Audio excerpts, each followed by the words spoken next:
Welcome to the Pristine Awareness Practice podcast. This episode is a reading from one of the sections of my book, Natural Presence, Concise Advice on Buddhist Practice. The section I'll be reading is called Guru Yoga and Direct Introduction.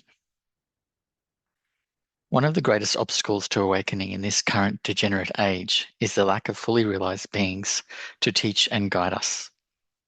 Such beings are exceedingly rare. In the Tibetan Buddhist milieu, we are led to believe that every tulku, lama, rinpoche, khenpo, or geshe is a realized being. This just isn't true. If that were the case, the world wouldn't be the prison of misery that it is. If there were more than a handful of enlightened beings on this planet, it would be a paradise, a pure land on earth. Unfortunately, the likelihood of us meeting a truly awakened guru is much, much less likely than winning the lottery. There are so few masters alive today who truly abide in the natural condition, who are awake. This means that very few lamas are able to show us the ultimate kindness of granting the direct introduction to our own natural condition, our Buddha nature. Direct introduction, or nosprod in Tibetan, refers to the moment when a qualified Dzogchen master introduces the student to the true nature of their mind, allowing them to directly recognize their intrinsic nature, which is the ultimate state of awareness, or rigpa. Without this direct introduction, there is no awakening in a single lifetime, as promised by the Great Perfection teachings. The Dzogchen teachings depend completely on direct introduction. This means that there is no realization, no awakening, without direct introduction. These days, it has become common for Dharma teachers to say we shouldn't focus on realization or enlightenment, but on love and compassion. I agree with this wholeheartedly. However, that compassion has to start at home. Many of the Lojong or mind training teachings, which are ultimately about how to awaken bodhicitta, make it clear that we generate compassion for ourselves first. This is essential. In practice, this means we have to be committed to ending our own suffering. This doesn't mean we don't care about others. It means we understand that to be able to help others, we have to help ourselves first. A deluded being mired in their own negative emotions is of no help to anyone. If we are to help others, we have to be free of suffering ourselves, and we have to be awake to our nature. This is also a matter of urgency. Sentient beings are suffering right now. The number of suffering beings is uncountable, and their suffering is vast. To delay their liberation and put up our own is to abandon compassion. To adopt a path and a practice that takes many lifetimes rather than just one is to abandon compassion. When we receive the tantric vows, either during empowerment or in becoming a nakpa or nakma, we take a vow never to abandon compassion. To not choose the quickest path of practice is to break that vow in samaya. To not choose Dzogchen over other paths of practice is to turn our backs on sentient beings. Dzogchen, which relies on direct introduction, is the quickest and surest way to end our suffering and equip us to help others to find liberation as well. This brings us back to our problem, the lack of awakened beings to provide the direct introduction. Fortunately for us, there is another way. Unshakable devotion leads directly to recognition of our natural condition. Devotion makes direct introduction from a living master unnecessary. Devotion is in itself direct introduction. That devotion does not need to be for a living master. It can be for any realized master of the past. As Rigzin Jamyang Temple has noted, time and space do not truly exist. Therefore, neither death nor distance are a barrier between us and those abiding in timeless awareness. Devotion completely dissolves this perceived separation and places us in a state of union with the ultimate guru, awareness itself. That is from Jamyang's book, Awakening to the Heart, Volume 2, Awakening the Heart, Volume 2. So all that being said, there is one realized master we can all trust and depend on, Padmasambhava or Guru Rinpoche. Kandro Geshe Sogyal tells us that we are all the predestined students of Guru Rinpoche, who has made the commitment to guide and protect each and every one of us. He has promised that he will grant his blessings the second we open our hearts and call to him. Guru Rinpoche is our guru, whether we know it or not. If you're uncomfortable with a malguru, and it is understandable in this age of fake and abusive gurus if you are, then you can take Khandro Yeti Sogyal as your object of devotion, as she is inseparable from Guru Rinpoche. Their minds are one. For me, Kebje Dudjom Rinpoche is also inseparable from Guru Rinpoche. In fact, he is universally recognized as the mind emanation of Padmasambhava, the body emanation of Kechong Lotsawa, Guru Rinpoche's close translated disciple, and the speech emanation of Khandro Yeshe Sogyal. Dudjom Rinpoche is literally the embodiment of the inseparability of Padmasambhava and Yeshe Sogyal. Devotion for Dudjom Rinpoche is also devotion for Guru Rinpoche and Khandro Yeshe Sogyal.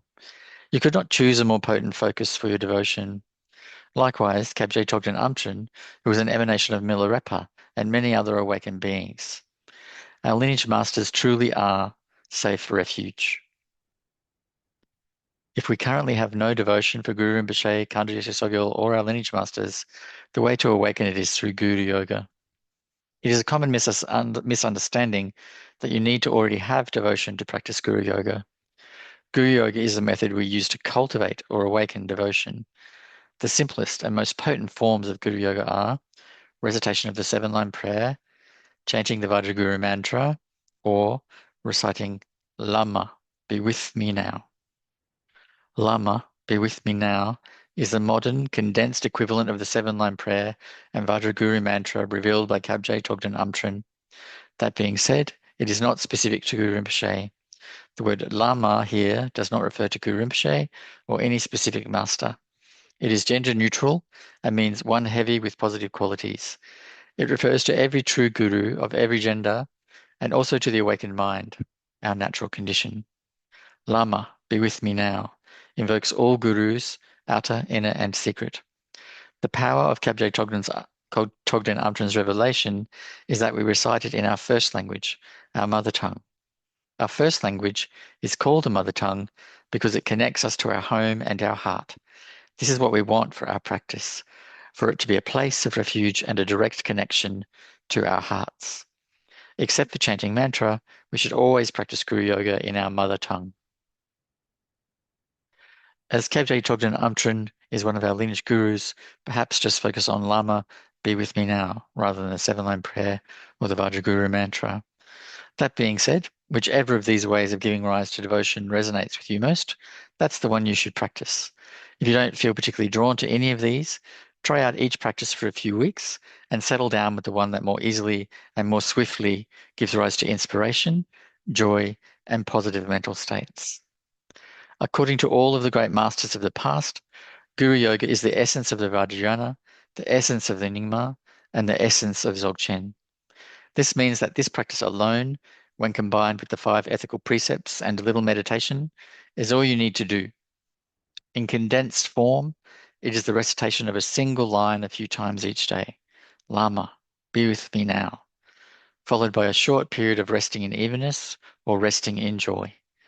Even more succinct is to simply recite the word Lama and then rest in open-hearted peace.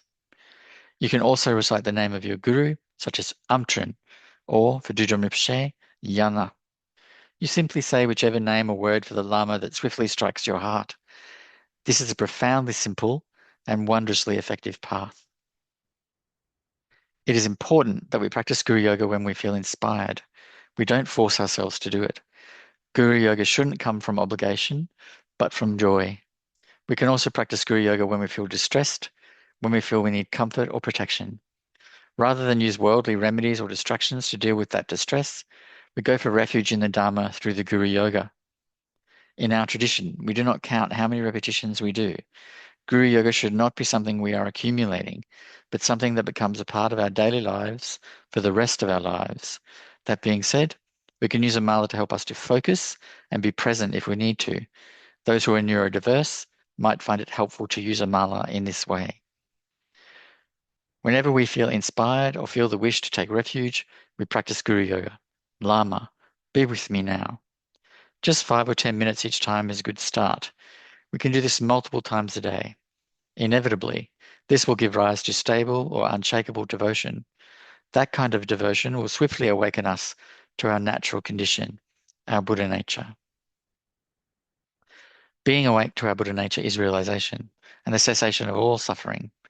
From that moment onwards, we can fulfill our bodhisattva vow to benefit all sentient beings by lifting them out of suffering. The revered Dzogchen Master Khenpo Nakchung notes in a guide to the words of my perfect teacher that through devotion to the teacher, even the graded levels and paths are accomplished within months or years.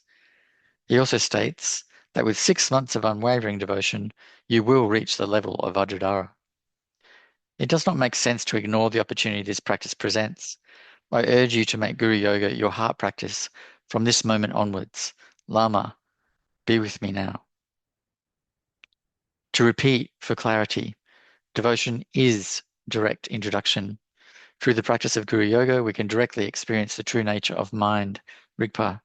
Furthermore, through the practice of Guru Yoga, we can fulfill our bodhisattva vows and live up to our commitment to the welfare of sentient beings. Through devotion, we also fulfill all of our tantric samayas, because the Guru is also the Yidam and the Dakini. In this one practice, there is all the blessing and power of the Vajrayana, of the Nyingma, and of Dzogchen. What are you waiting for? Lama, be with me now. Lama, be with me now. Lama, be with me now.